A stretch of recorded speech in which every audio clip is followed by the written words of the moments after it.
Йо, тігідік. Басеке, ұтылдыңыз. Сен басың істей ме? Тыңдастыршы.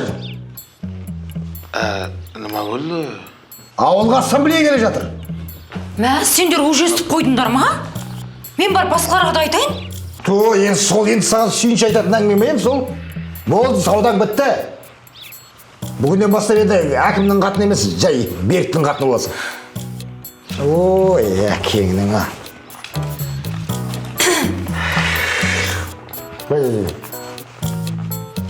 Мен сен шекінге отырып, бәзір шексіз іштемекінді.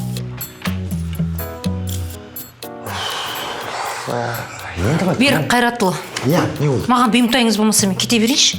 Ішіңді ана жаңалығы өсет деген ішіңді өртеп бар жатыр. Бөлісің көріп, бар.